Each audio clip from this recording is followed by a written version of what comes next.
안녕하세요. 네, 잘 지내셨어요? 네, 방학이 끝나고 학기가 시작되었습니다. 학기가 시작돼서 좋으십니까? 아니면 방학이 더 좋으셨어요? 네. 학기가 시작되니까 너무 좋기도 하고 또 안 좋기도 하고 여러 가지 그런 게 있는 것 같아요. 좋은 것만 합쳐가지고 살 수 있으면 얼마나 좋을까 뭐 그런 생각도 하게 되는데 그럴 확률은 없죠. 제가 잘 보니까 제가 하고 있는 수많은 걱정을 안 하는 분들이 딱 한 분밖에 없더라고요. 죽으신 분들밖에 없어요. 그래서 잘못 기도하면 하나님 이것도 안 하고 싶어요, 저것도 안 하고 싶어요 그러면 하나님이 오해하실 수 있겠더라고요. 그 죽여달라는 얘기구나 이럴 수도 있을 것 같아요. 우리 또 한 주를 살아가고 기도하고 나아갈 때 하나님 우리가 살아있기 때문에 기도하겠습니다. 살아있기 때문에 말씀을 보겠습니다. 살아있기 때문에 찬송하겠습니다. 그래서 나에게 주어진 것들을 감당하겠습니다. 그런 마음으로 2019학년도 2학기에 있을 기쁨과 아픔과 다양한 것들을 각오하고 기도로 맞이하는 우리가 되었으면 좋겠습니다.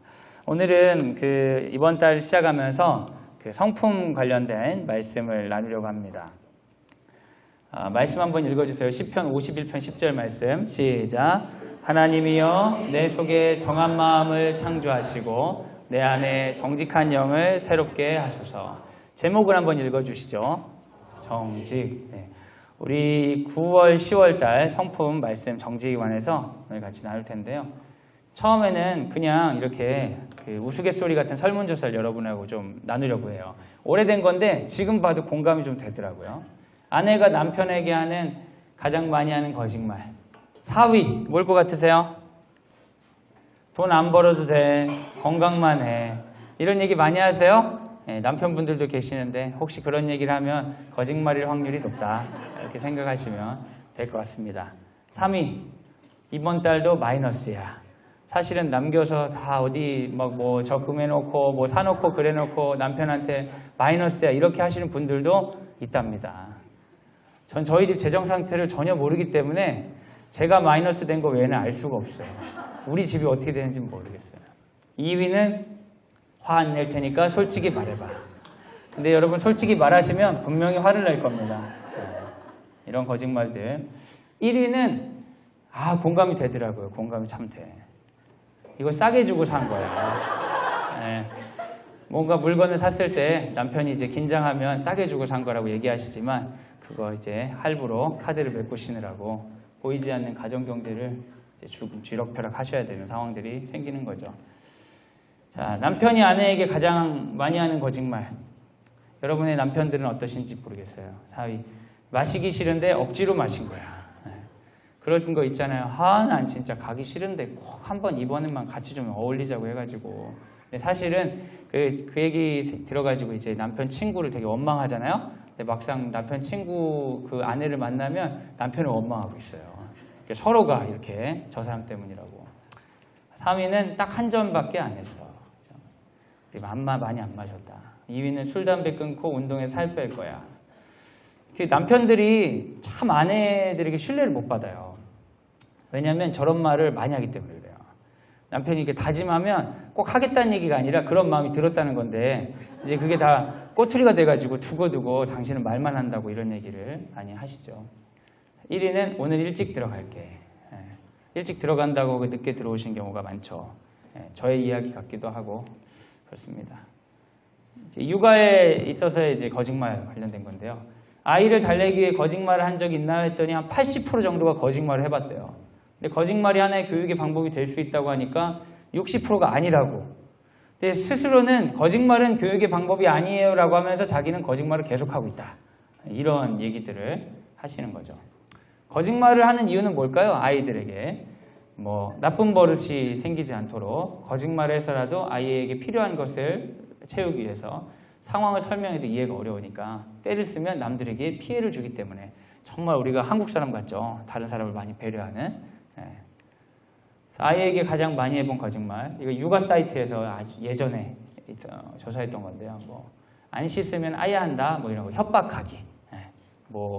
먹으면 아프고 이런 얘기들 애들 키울 때 많이 해보셨는지 모르겠습니다. 그리고 하나도 안 아파. 주사할 때 이거 안 아픈 거야. 안 매워. 뭐 이런 거 많이 하시잖아요. 그 다음에 사줄게.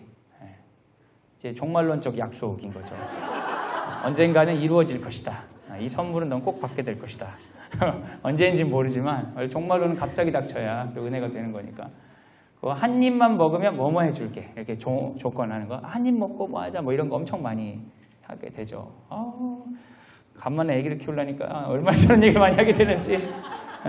1위는 아저씨가 이놈한다. 제3자 끌어들이기. 제가 전에도 얘기 드린 적이 있는데 감자탕집에서 밥을 먹고 있는데 어떤 아이가 너무 진상을 부리는 거예요. 근데 걔가 진상을 부리든 말든 뭔 상관이에요. 제가 밥 먹는데. 저는 크게 방해가 안 되더라고요. 원래 남에게 별로 관심이 없어요. 제가. 근데 갑자기 제가 그 아이를 관심을 가질 수밖에 없는 상황이 됐어요. 그 엄마가 저를 딱 보더니 저기 아저씨가 이놈하네? 이러는 거예요. 내가 뭔지 이놈했다고 밥 먹고 있는데 저 아저씨 이놈하네? 그러면서 아이가 막 울먹울먹 저를 쳐다보는데 진짜 불쾌하더라고요.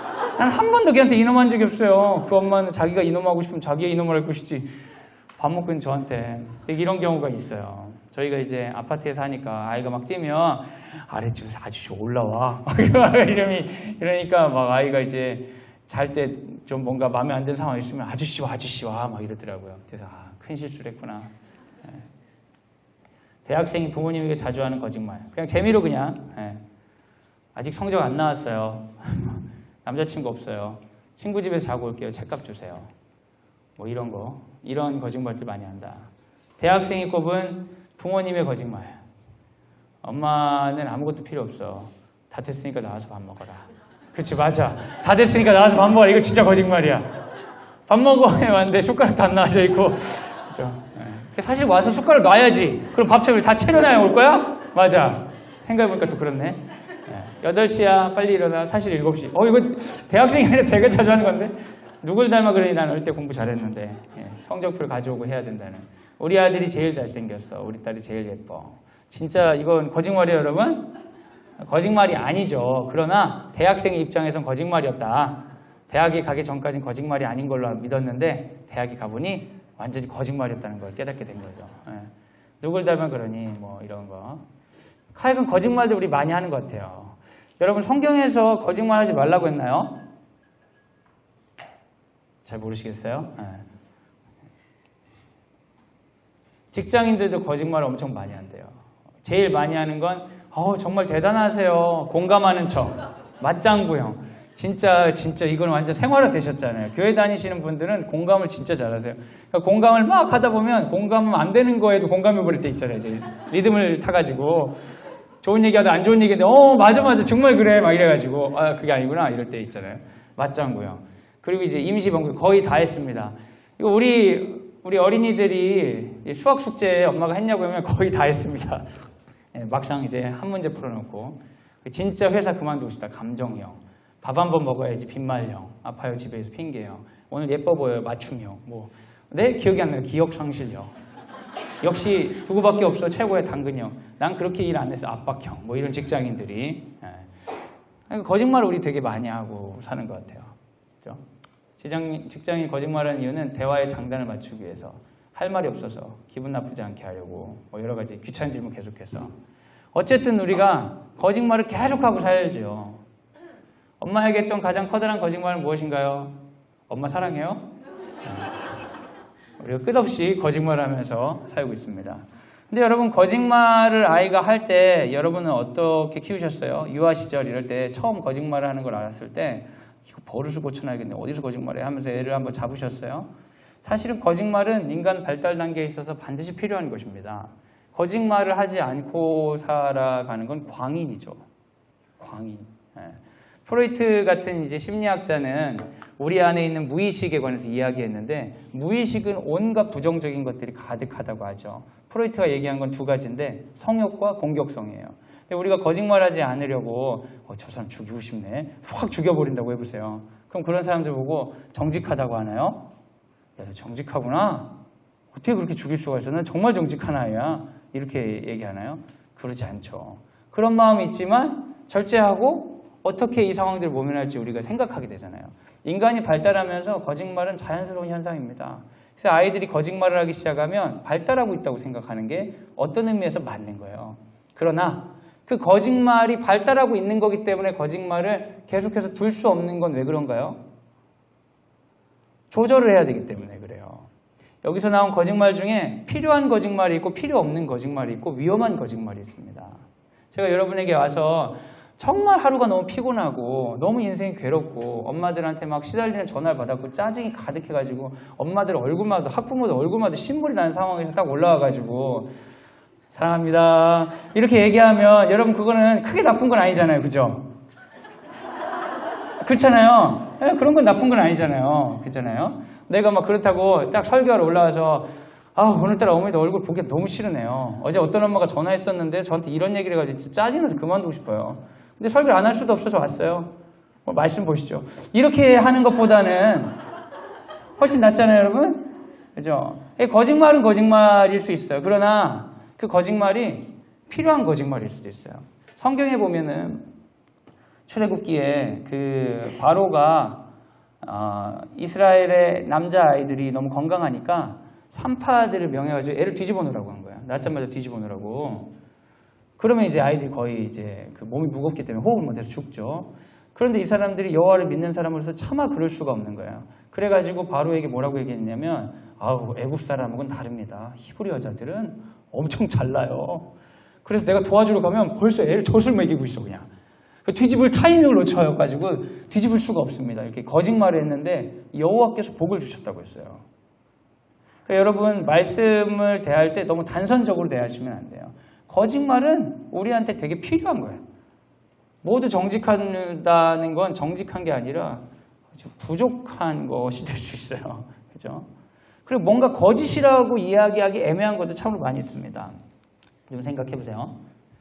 누군가가 이제 몰래 꽃을 이렇게 딱 두고 간 거예요. 여러분 학창 시절로 떠올려 보세요. 그런 경험이 없으실 확률이 높기만 어느 날 학교 왔더니 다른 책상은 모르겠는데 내 책상이 깨끗이 닦아져 있고 거기에 꽃이 딱 하나 나 있는 거예요. 그래가지고 누가 했지? 그러면서 옆에 같은 반 친구가 쪽지가 남겨져 있더니 그럼 애들이 또 왔을 때 야 누구야? 빨리 얘기해 누구야? 근데 애들이 아무도 얘기를 안 했어. 그때부터 이 사람이 불신을 딱 하는 거예요. 친구들 이 거짓말쟁이들 같으냐고. 너희들은 정직하지 못해. 막 여러분 그렇게 생각해요? 그러지 않아요. 이런 걸 보고 거짓말이라고 하지 않습니다. 이런 게 밝혀지면 서로 기분 좋고 잘한 일이 되잖아요. 이런 걸 보고 거짓말이라고 하는 사람이 있어요? 없습니다. 근데 이제 거짓말이라고 하는 건 어떤 거냐면 이 아이가 너무나 자연스럽게 지금 마트를 걷고 있는데 이 아이는 스스로 너무 자연스럽지만 모든 사람은 알고 있어요. 뭔가 부자연스럽다는 것을. 모양이 마치 마트에서 자주 본 그 트레일러 장난감이 배에 꼭 들어간 것 같은 느낌이잖아요. 몰래 물건을 훔쳐가다가 발견하게 되면 어떻게 되겠어요, 여러분? 엄청 얼굴이 빨개지거나 부끄럽거나 심한 경우에는 범죄자가 될 수도 있습니다. 둘 다 비슷하게 남을 속이는 것 같지만 다른 거예요. 우리가 정직을 이야기할 때 거짓말해서는 안 되라고 말을 하면 그건 사실 인간 존재에 대한 무지함이에요. 인간이 거짓말을 안 하고 어떻게 살아요? 성경에서 거짓말하지 말라라고 하지 않고 출애굽기에서는 뭐라고 하냐면 10계명에서는 거짓 증거하지 말라. 이건 뭐냐? 법정 용어예요.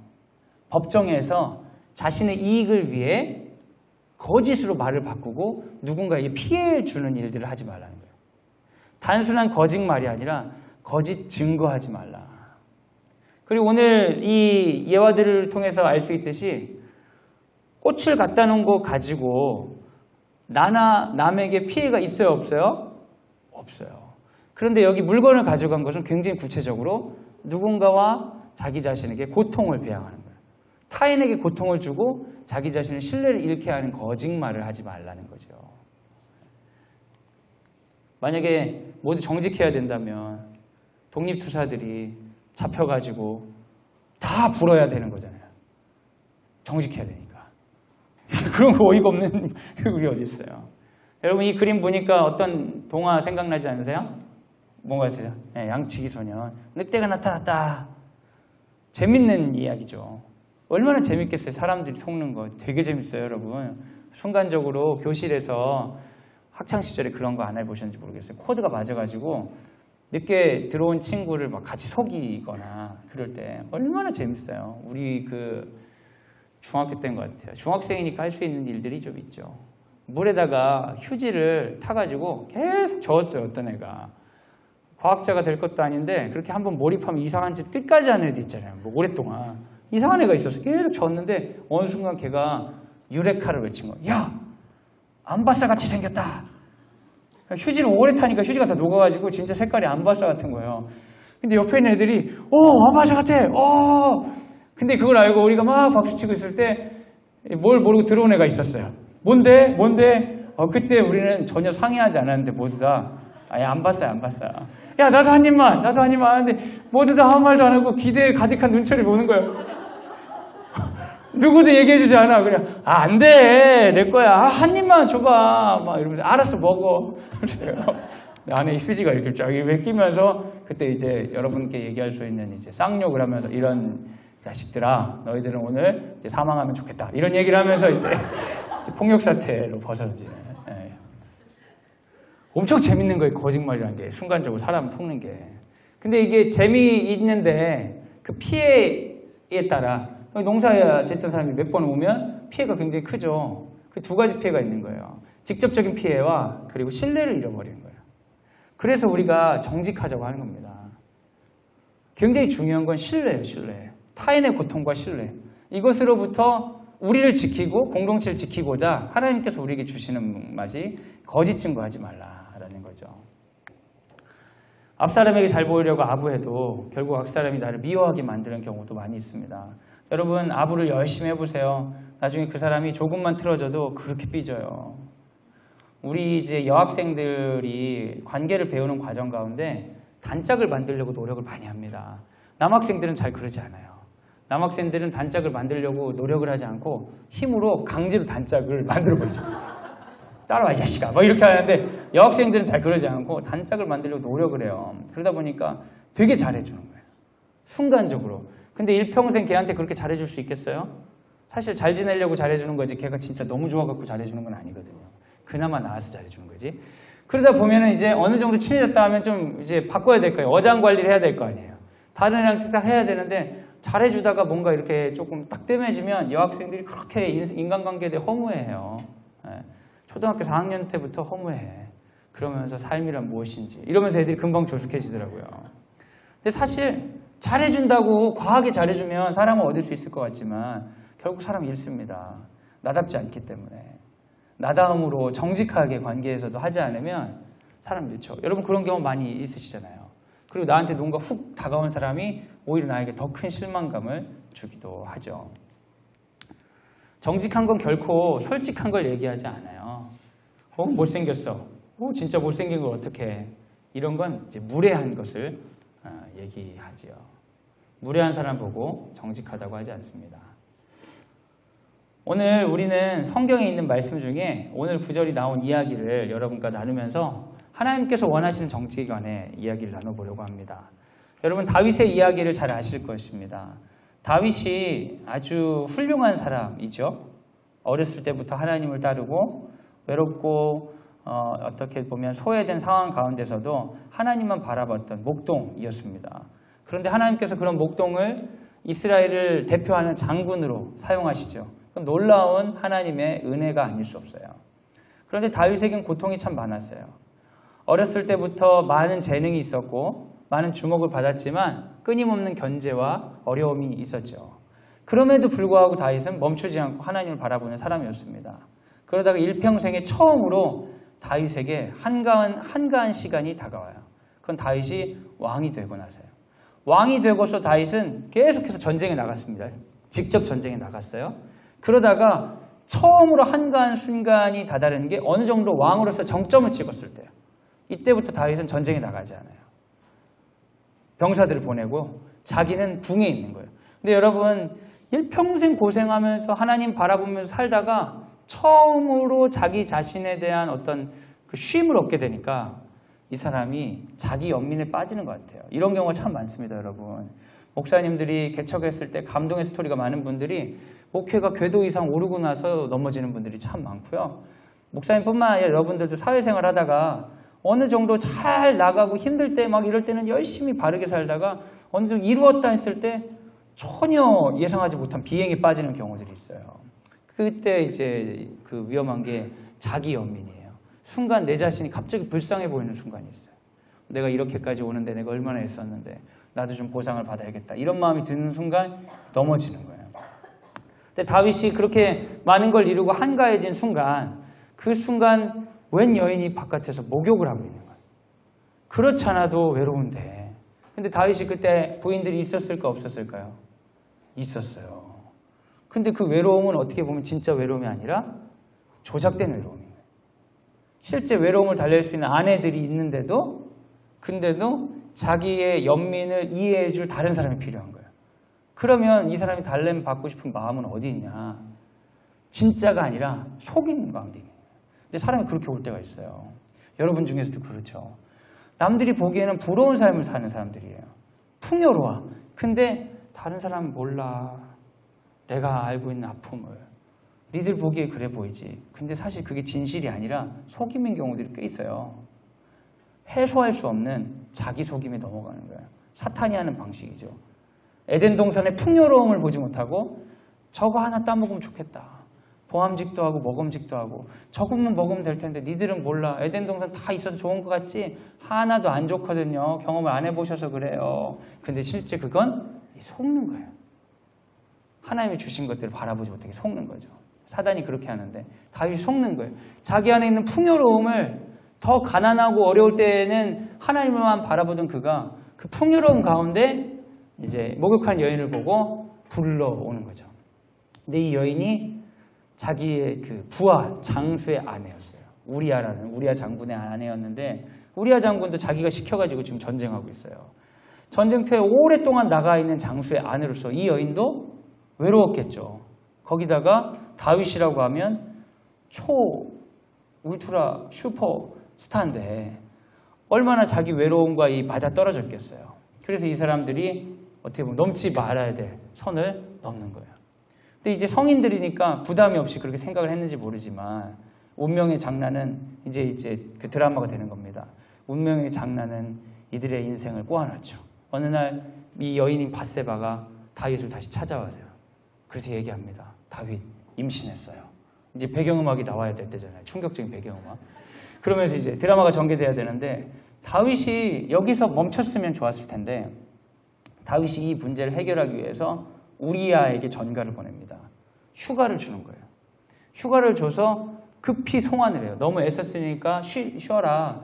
그러면 우리아가 자연스럽게 자기 집에 들어가고 그때 밧세바가 우리아를 유혹해서 이 아이가 밧세바와 우리아 사이의 아이인 것처럼 속이려고 했던 거예요. 정말 악하죠. 근데 여러분 옛날 얘기 같지 않고 요즘 얘기 같지 않아요? 사람들의 악함이 상당히 진화되지 못했어요. 거의 그 선악과 딸 때 최종본이 이미 있어요. 악의 최종본이. 네. 그래 반복하는 거죠. 그런데 여러분 선한 사람이 악한 사람들 사이에 있으면 고통을 받는 게 우리아가 선한 사람이었어요. 우리아가 뭐라고 하면 왕에게 왕이시여 지금 병사들이 고통받고 있는데 제가 어떻게 집에 가서 쉴 수 있겠습니까? 저는 전장에 있는 것처럼 자겠습니다. 일만 하고 가겠습니다. 하고 성벽 아래서 캠핑하듯이 자는 거예요. 집에 안 들어가고. 너무 충성스러운 선인이에요. 근데 악인들 사이에 선인이 있으면 핍박당하는 거예요. 그러니까 다윗이 이걸 듣고 마음이 어떻겠습니까? 적당히 속여 넘어가려고 하니까 안 되니까 더 악한 마음을 먹는 거예요. 그래서 군대 장관이 요압에게 편지를 씁니다. 편지를 써서 우리아가 전장 중에 고립되어서 죽도록 만들라는 전결을 쓰고 그것을 너무나 잔인하게 우리아 편에 붙이는 거죠. 절대 가면서 보지 말고 요압에게 꼭 전해줘야 돼. 그래서 우리아가 자신을 죽이라는 서한을 가지고 요압 장군에게 전해지고 실제로 얼마 되지 않아 우리아의 전사 소식이 전해집니다. 여러분 지금 제가 얘기하는 사람이 다윗입니다. 여러분 다윗처럼 춤을 추면서 막 찬양하잖아요. 다윗과 같이 다윗의 장막. 근데 제가 얘기하는 그분이 그분이에요. 그렇게 해서 죽임을 당했어요. 그러니까 밧세바란 여인이 졸지에 뭐가 됐어요? 과부가 됐죠. 근데 그때 당시에는 가부장제 사회입니다. 지금하고 다르죠. 지금은 뭐 우리가 우스갯소리로 뭐 이제 뭐 그런 얘기도 있잖아요. 과부가 되면 뭐 복이 얼마나 많아서 뭐 이런 얘기도 하고 농담처럼 막 얘기하는 사람도 있고 막 요즘 사회가 그렇게 타락했는데 가부장제 사회에서는요. 남성과 연결되지 않은 여성과 아이들은 가장 어려운 사람이에요. 그러니까 그 우리아의 아내였던 밧세바는 가장 어려운 사람이 되었어요. 그럼 그때 공동체에서 해야 될 것은 뭐냐면 사회복지 정책으로 이 사람의 가정을 어떻게 책임질 것이냐. 그때 당시에 사회복지 제도는 다른 게 없어요. 결혼해 주는 겁니다. 결혼해서 그 사람의 상속자가 되고 그 사람의 가정이 되도록 포함해 주는 게 그 가정을 돌보는 일이에요.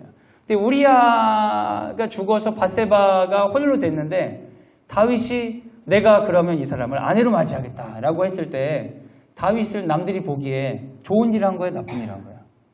엄청나게 좋은 일 한 거예요. 이야 대단하다. 자기의 부하들의 가족들을 챙기는구나. 그 얘기 들으면 군인들은 어떻게 했어요? 기세가 더 오르는 거예요. 그때 이제 결혼을 막 무슨 사랑이나 이런 관념이 아니라 어떤 그 책임져주는 그 사회복지적인 개념으로 봤을 때 그 사람들에게 박수 받을 만한 일이 된 거죠. 그래서 밧세바랑 정식으로 결혼하게 됐어요. 이제 완전 범죄가 된 겁니다. 완벽하게 해결이 됐죠. 아이가 낳아도 뭐 별 문제 없을 것 같고 다 해결이 됐어요. 근데 이제 이게 이 사람은 해결이 됐다고 생각했지만 누구에게 해결이 되지 않았냐? 하나님께 해결이 되지 않았던 거예요. 여러분 이런 게 무서운 일입니다. 여러분 나름대로 해결되었다고 덮어놓고 사는데 하나님께 해결되지 않은 일들이 있을 수 있어요. 하나님께서 이 문제를 해결하고자 나단 선지자에게 이 내용들을 일러주셨습니다. 그리고 다윗에게 가서 말씀을 하는 거죠. 다윗 왕이시여 재판을 해주시기 원합니다. 무슨 일이냐. 어떤 사람이 부자인데 양이 엄청나게 많은 부자인데 손님이 와서 양을 잡아서 요리를 대접하고 싶어 하는데 자기 양이 너무 아까워서 저 마을에 가난하고 한 마리의 양밖에 없는 사람의 양을 잡아 죽여다가 요리를 해서 바쳤습니다. 그래서 한 마리의 양을 잇던 사람이 너무 억울해합니다. 왕이시여 이걸 어떻게 해야 됩니까? 그러니까 다윗이 대노하는 겁니다. 어떻게 그런 나쁜 놈이 있냐. 당장 심판해야지. 그때 나단이 타이밍을 놓치지 않고 이야기하는 게 그게 바로 당신이야. 당신이 한 마리 양 같은 밧세바를 빼앗았잖아 라고 이야기하는 거예요. 다윗이 자기 이야기가 아니라고 생각했을 때는 아무렇지 않게 듣고 공감을 했어요. 근데 자기 이야기인 걸 안 순간 그때 다윗이 그 충격에 무릎을 꿇는 거죠. 근데 여러분 너무나 감사한 것은 다윗이 여기서 멈췄다는 거예요. 만약에 다윗이 한 단계 더 넘어갔다면 나단만 죽이면 이거 완전 범죄 될 것 같은데 죽어라! 이러면 이제 하나님부터 버림받는 사람이 되겠죠. 근데 다윗은 이때 깨닫게 됐어요. 아 내가 하나님 앞에 정직하지 못하는구나. 여러분 주일날 목사님들 설교 들을 때 별로 부담이 없이 들으실 수 있어요. 남의 얘기인 것처럼. 어느 마을에 양들이 있었는데 양들을 저렇게 하고 이랬대요. 남의 이야기처럼 들으면 어떻게 됐냐면 아 그랬군요. 아 그래요. 아이고 저러면 안 되는데. 근데 여러분 그게 내 이야기인 것으로 받아들인 순간 어떻게 됩니까? 멈춰서게 되는 거죠. 다윗을 향한 하나님의 수많은 접근들이 있었어요. 근데 다 남의 이야기처럼 들린 거예요. 근데 이때 나단의 이야기를 자기 이야기로 받아들인 거죠. 받아들였어요. 아 주님 내 이야기군요. 그러면서 눈물을 흘리면서 했던 시편 말씀이 오늘 성경 구절입니다. 주여 내게 정직한 영을 새롭게 하여 주옵소서. 그리고 나서 어떻게 되냐. 다윗이 임신한 그 밧세바의 아이가 출산하는데 그 아이가 얼마 되지 않아 죽게 되죠. 여러분 다윗이 자기가 했던 일 때문에 얼마나 많은 고통을 당하는지 모릅니다. 우리 시편 51편 10절 말씀 다시 한번 읽겠습니다. 시작. 하나님이여 내 속에 정한 마음을 창조하시고 내 안에 정직한 영을 새롭게 하소서. 다윗이 단순히 거짓을 했기 때문이 아니라 다윗의 거짓 때문에 누군가가 고통을 당하고 다윗이 신뢰를 잃게 되는 것. 그래서 공동체와 자기 자신을 해야 하는 일들로부터 하나님이 보호해 주시기 위해 거짓 증거하지 말라고 얘기하는 거예요. 그러니까 여러분 나단을 통해 이야기하신 건 다윗을 도와주신 거예요? 아니면 다윗을 방해한 거예요? 여러분 이걸 잘 생각해야 돼요. 하나님이 우리를 멈추게 하고 우리의 수치를 드러내시고 멈춰서 회개하도록 하시는 것은 우리를 지켜주시는 겁니까? 우리를 방해하시는 거예요. 지켜주시는 거예요. 선악과를 심어가지고 선과 악 가운데 악을 선택하지 않도록 우리에게 보여주시는 것은 우리를 지켜주심입니까? 아니면 우리를 시험하고 우리를 방해하는 겁니까? 우리를 지켜주시는 거예요. 근데 사단은 끊임없이 우리에게 뭐라고 얘기하냐? 야, 하나님이 저거 먹지 말라고 했지. 보지도 말라고 했지. 만지지도 말라고 했지. 사단은 끊임없이 지켜주시고 보호하시고 사랑하시는 그 하나님의 음성을 왜 하나님 나를 이렇게 방해하세요? 왜 나를 이렇게 답답하게 만드세요? 왜 나만 이런 고난 당해야 되죠? 이렇게 기도하도록 만든다는 거예요. 사랑인데. 여러분 그게 얼마나 말도 안 되는 거예요. 근데 여러분 깨달아야 되는 거예요. 아 하나님 아니군요. 내 안에 독과 같이 들어온 이 거짓의 영이 내가 속한 공동체를 파괴하고 나이가 신뢰를 잃도록 만드는군요. 주님 내게 정직한 영을 새롭게 하여 주옵소서. 회개하고 내 안에 있는 수치들을 몰아내고 하나님의 뜻을 따르기로 결정할 때 오히려 우리에게 행위로 복을 받는 겁니다. 여러분 구원은 우리가 성취할 수 있을까요? 없을까요? 구원이요. 구원. 우리의 노력으로 구원을 이룰 수 있어요? 없어요? 없습니다. 그런데 행위로 복을 받을 수는 있어요. 우리가 하는 행위로 복을 받을 수 있어요. 우리가 하는 행위로 저주를 받을 수 있습니다. 근데 다윗이 했던 행위는 어떤 행위냐? 공동체를 파괴하고 본인의 신뢰를 잃게 하는 거예요.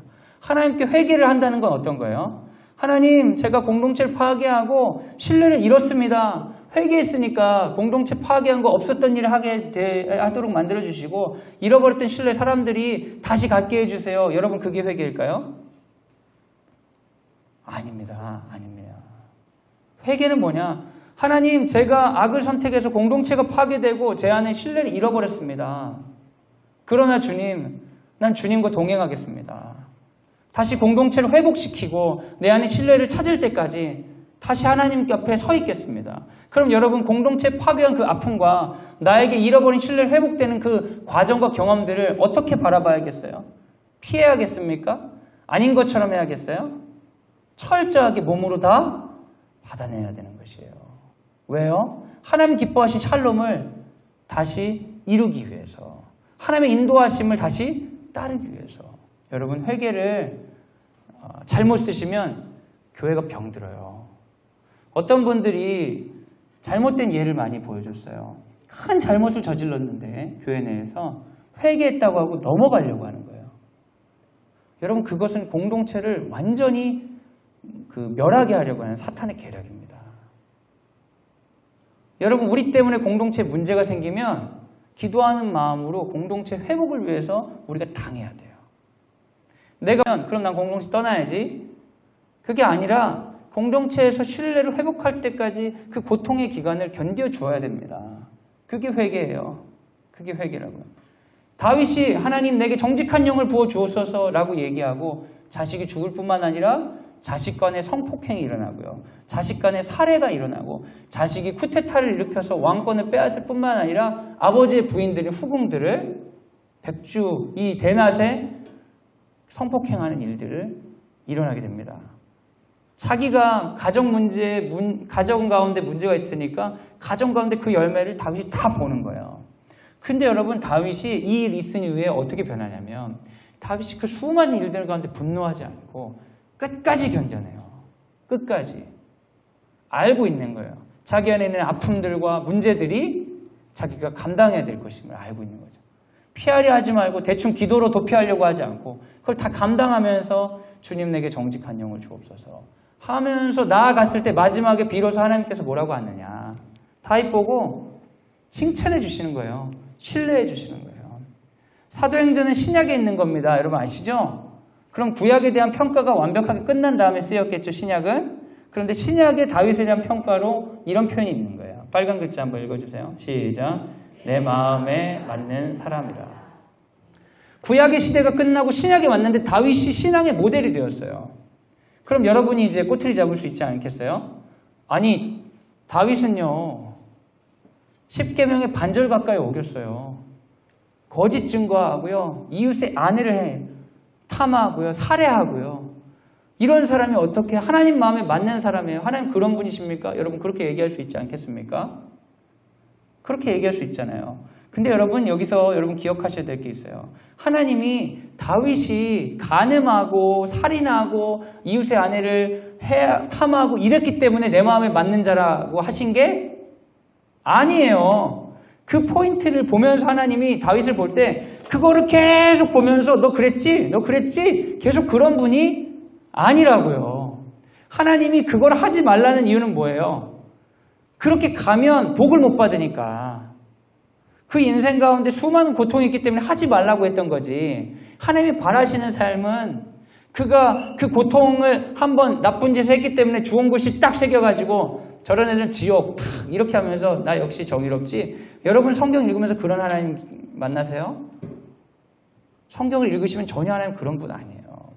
하나님이 우리의 연약함을 막 즐거워하십니까? 선악과 따먹었을 때 너무 잘됐다 너 막 이런 분이에요? 아니에요. 아파하시고 고통당하시죠.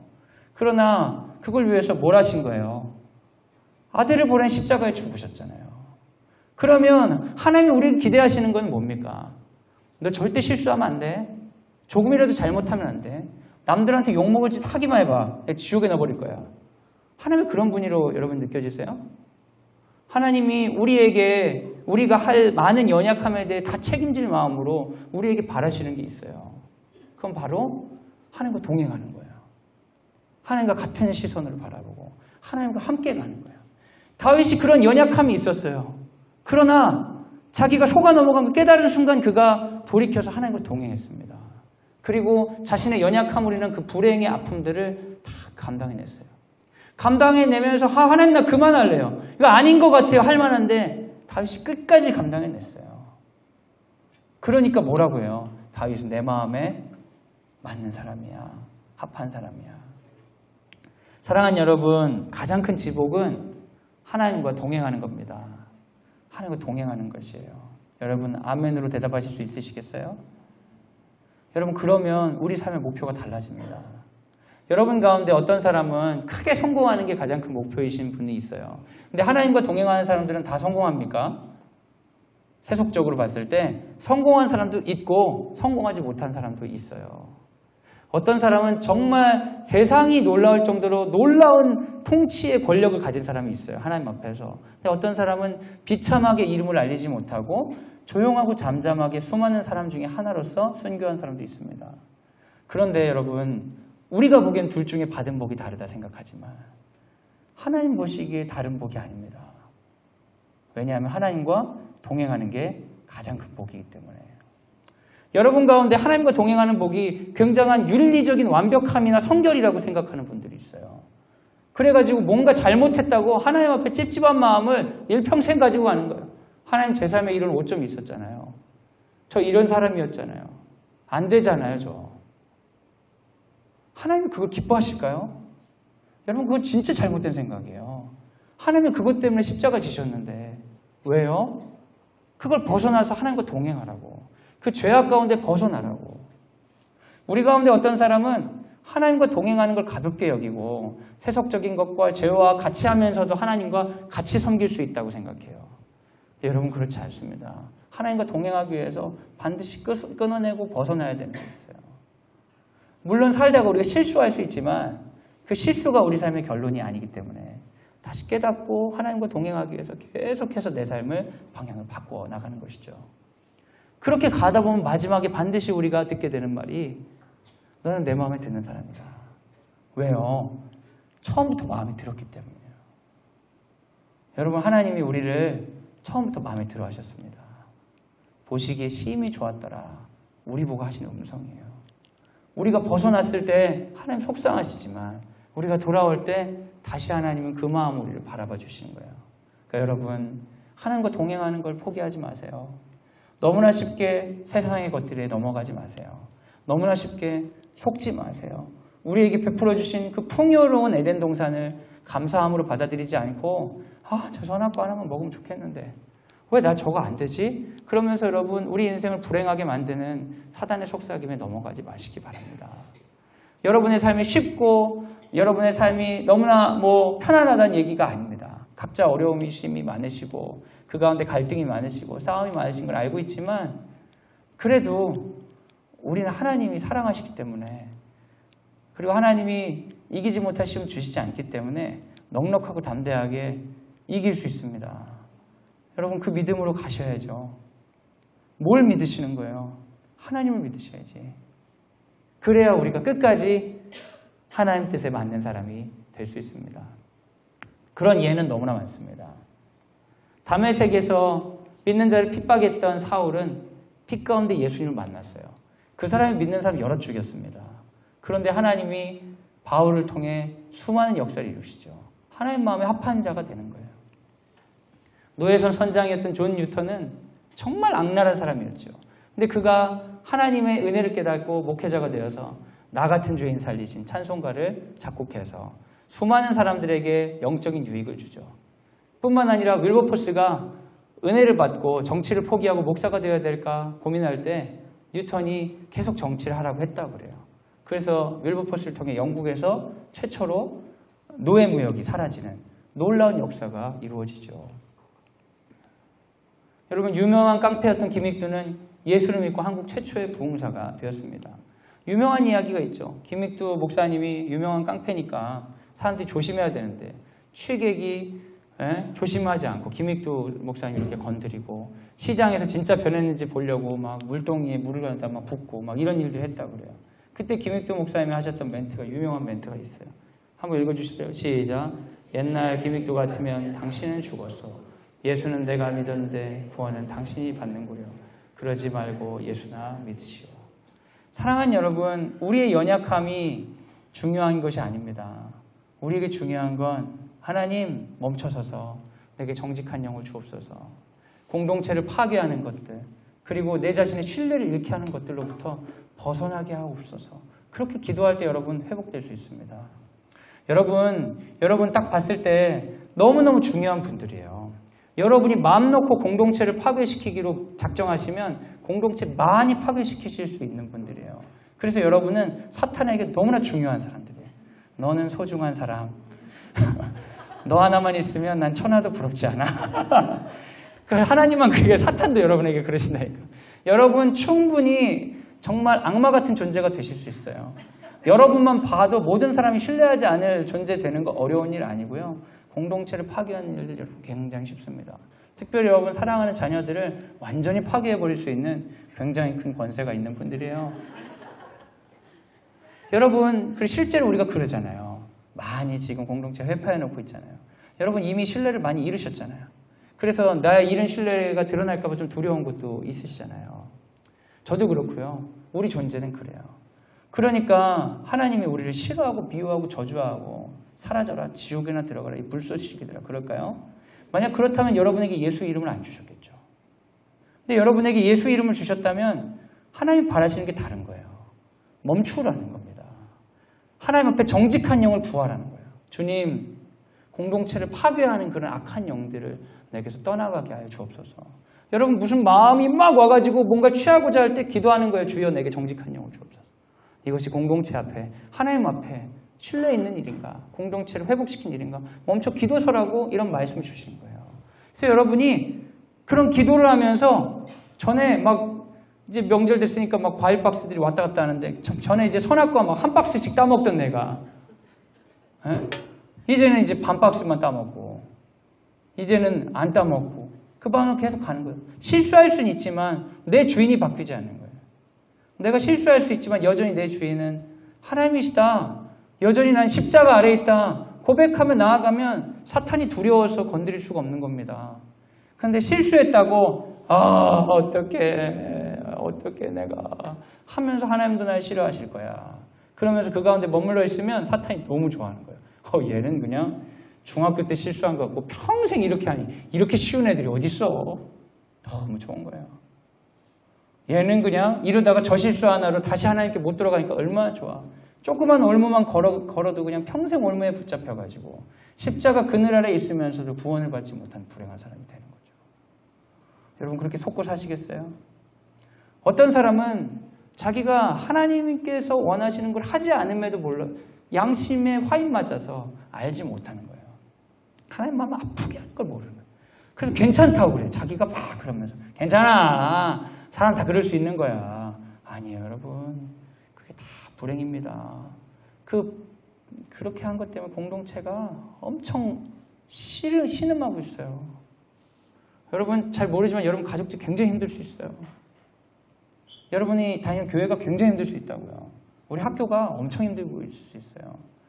이것을 그냥 이웃집 어떤 사람의 양 잡은 이야기를 듣지 말고 내 이야기로 들어야 돼요.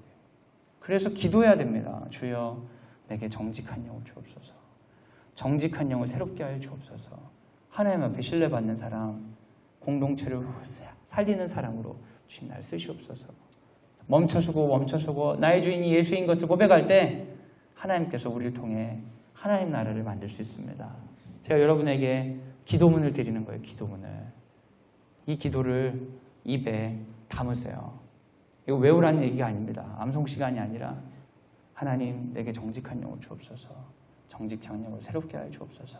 그러면서 주의 음성을 듣듯이 내 삶을 잘 돌아보고 하나님께서 얼마나 아파하셨을까? 하나님 어떤 걸 기뻐하실까? 그리고 우리가 회개로 나아가면 하나님께서 여러분을 통해 하시고자 하는 일이 너무 많아요. 여러분을 통해 하시고자 하는 일이 너무 많아요. 여러분 아멘이십니까? 여러분 아이들이 아니라 여러분을 통해 하고자 하는 일이 너무 많다고요. 맨날 애들 보고 하나님이 널 위해 할 일이 많은데 너 왜 그러니 그러지 마시고 여러분을 통해 할 일이 많다고요. 그래서 여러분은 애들을 하나님을 시키려고 하지 마시고 여러분이 하나님의 일을 하세요. 그러면 애들이 같이 가는 거지. 왜 자기는 난 됐어요. 뭔 소리예요, 뭔 소리. 하나님 여러분 삶을 향해 놀라운 계획이 있는데 기도를 멈추지 마세요. 정직한 영을 내게 부어주옵소서. 그리고 내가 주의 일을 할 때 우리 아이들이 보고 따라하는 거지. 난 안 하면서 너는 해야 돼. 응? 엄마는 무슨 대학 나왔지만 넌 무슨 대학 나와야 돼. 엄마는 연봉이 얼마지만 너는 얼마는 돼야 돼. 그것처럼 어리석은 게 어디 있습니까, 여러분. 다 끝났네요. 사랑하는 여러분, 이 시간 우리가 같이 한번 기도했으면 좋겠습니다. 우리가 기도할 때 오늘 말씀을 듣고 하나님의 음성을 듣는 시간을 가졌으면 좋겠어요. 음성을 듣는다는 게 별게 아닙니다. 오늘의 말씀이 내 삶을 구석구석 훑어보도록 하는 거예요. 같이 한번 눈을 감으시고요. 오늘 말씀의 메시지를 통해 내 삶을 비춰보시기 바랍니다.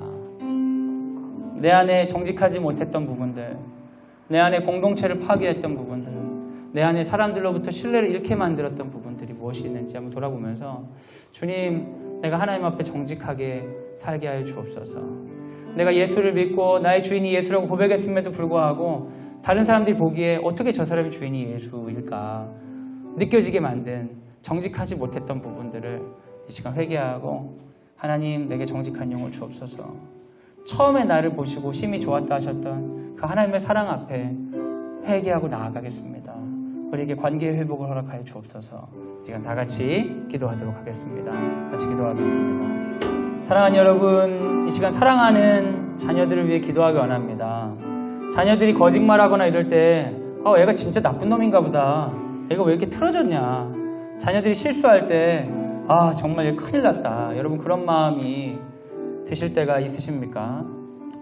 여러분 그럴 때 사랑이 필요한 겁니다. 우리가 사랑해줘야 됩니다.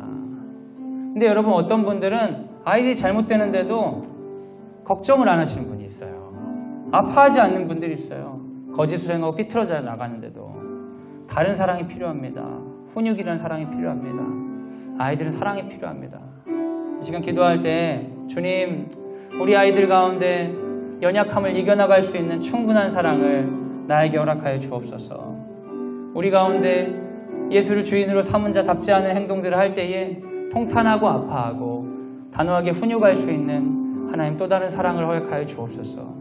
그래서 다윗이 죄악 가운데 있을 때 그대로 두지 아니하시고 회개하고 결국에 자기 사람으로 돌아오도록 만들었던 것처럼 그 예수님의 사랑으로 사랑하는 우리 자녀들을 잘 인도할 수 있도록 힘을 더하여 주옵소서. 우리가 할 수 없습니다. 성령님 능력을 더하여 주옵소서. 우리 자녀 양육을 위해 이 시간 함께 기도하도록 하겠습니다. 같이 기도하겠습니다. 사랑하는 여러분, 제가 알고 있는 한 지체가 교회에서 큰 문제를 일으켰습니다. 그래서 그 친구가 하나님 앞에 회개하고 어떻게 징계를 받아야 될지 목사님께 물었는데 목사님께서 그러셨어요. 나가야 된다고. 넌 이 교회를 다닐 수 없다. 그래서 그 친구가 교회를 떠나서 방황하고 있어요. 제가 친구라고 얘기하지만 나이가 상당히 있는 사람인데 그래서 저랑 연락이 돼서 제가 이제 상담도 해주고 기도해주고 그러고 있는 친구인데 우리 교회 공동체가 회개를 받아주지 못합니다. 회개의 시간을 기다려주지 못하고 있어요. 사실은 그 친구가 그런 큰 문제를 일으킨 건 그 친구 개인의 문제가 아니라 공동체 가운데 있는 좋지 않은 어떤 영향의 열매거든요.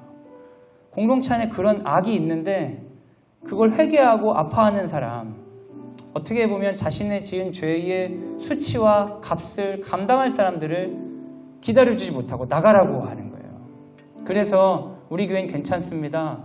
저기 문제 있는 애가 나갔기 때문이죠. 이렇게 얘기하는 교회의 모습을 보고 제가 참으로 마음이 아팠습니다. 물론 그 친구를 끌어안기 위해서 공동체가 얼마나 많이 힘들지 알고 있지만 우리 가운데 그런 게 있어요. 여러분 이 시간 좀 기도할 때 우리 공동체에 있는 아픔들 그리고 내가 저질렀던 어떤 실수들, 아픔들을 받아들이고 인정하는 그런 기도를 했으면 좋겠어요. 하나님 부인하지 않고 받아들이게 하여 주시고 아프지만 그 아픔을 감당하게 하여 주옵소서. 그래서 주님 앞에 정직한 영을 회복해 나가는 사람들이 날 알아주지 않아도 결국 너는 내 마음에 합한 자다. 그렇게 다윗처럼 칭찬받는 우리가 될 수 있도록 광성드린 공동체 될 수 있도록 인도하여 주시옵소서. 우리 안에 아픔도 있고 실수도 있지만 회복도 있고 기다림도 있고 뭐 낙인 찍혔다 뭐 이런 표현으로 끝나는 것이 아니라 그 과정 가운데 다시 한번 하나님을 깊이 따르는 회복이 있는 하나님 나라 닮은 공동체 될 수 있도록 인도하여 주옵소서. 우리들도 그러하게 하여 주시고 사랑하는 우리 자녀들도 그러할 수 있도록 인도하여 주옵소서.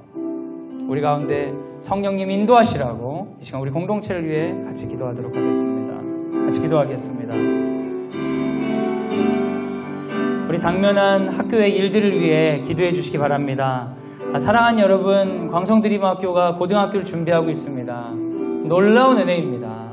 고등학교에서 우리 애들 많이 모아가지고 좋은 대학 보내고 유명한 학교 되게 해 주시옵소서 그렇게 기도하지 않습니다. 우리가 기도하는 것은 하나님 뜻대로 가게 하여 주옵소서. 주님 고등학교에 동행하여 주옵소서. 고등학교 생겼다고 우리 마음 바뀌지 않게 하여 주시고 동일하신 주님과 함께 갈 수 있게 하여 주옵소서. 특별히 기도해 주실 때 주님 사람 보내주시옵소서. 쉽지 않겠지만 기도하면서 하나님과 함께 동행할 아이들 보내주시고 결단할 선생님들 보내주시고 기도로 동역할 우리 학부모들 보내주옵소서. 9월달에 인가 신청되었는데 이제 9월 말이면 결과가 나올 것 같은데 하나님 순적하게 이끌어주사 순적하게 이끌어주시지 않아도 우리가 하나님과 동행할 터이지만 순적하게 이끌어주사 주님과 함께 기뻐하며 우리 고등학교 준비할 수 있도록 인도해 주옵소서. 우리 같이 한번 기도하도록 하겠습니다. 같이 기도하겠습니다. 우리 해외이동 수업에 있는 아이들 위해 기도하기 원합니다. 해외이동 수업에 가서 광야 훈련을 하면서 풍요로움을 누리기도 하고 빈곤한 가운데 있기도 합니다. 이 모든 것이 은혜입니다. 하고 주님께서 주신 열매를 풍성히 안고 올 수 있도록 기도해 주시기 바랍니다. 우리 학부모님들도 가정을 위해 기도할 때에 이 과정을 통해 합력하여 선을 이루시는 주님, 우리 가정에게 말씀하시는 주님을 깨닫고 은혜 받을 수 있도록 인도해 주옵소서. 마무리 잘하고 건강하게 돌아올 수 있도록 우리 해외 이동 수업에 있는 중학교 2학년 아이들과 가정을 위해 지금 같이 기도하도록 하겠습니다. 같이 기도하겠습니다. 사랑하는 여러분, 우리 초등 과정 우리 땅 밝기를 위해 기도해 주시기 바랍니다. 오랫동안 준비했습니다. 그런데 여러분, 우리가 준비했다고 해서 통제할 수 없습니다. 아이들은 다칠 수 있습니다. 선생님들도 다칠 수 있습니다. 싸울 수 있고 너무 좋을 줄 알았더니 너무 힘들었다고 별로였다고 그런 경험을 안고 돌아올 수도 있습니다. 우리가 통제할 수 없습니다. 실제로 우리가 진행하는 과정 가운데 갑자기 비가 오면서 토사가 유실되면서 공사가 잡히면서 물땅 밟기 코스를 갑자기 바꿔야 되는 일도 생겼었고요. 선생님들 중에 갑자기 몸이 아프셔서 조를 바꿔야 되는 일도 생겼습니다. 여러분, 우리가 통제할 수 있는 게 없습니다. 그런데 우리가 간구하고 우리가 어떻게 보면 가능한 일은 하나님 동행해 주시옵소서. 그건 가능합니다. 주님, 우리 예상대로 되지 않을 때도 동행하여 주시옵소서.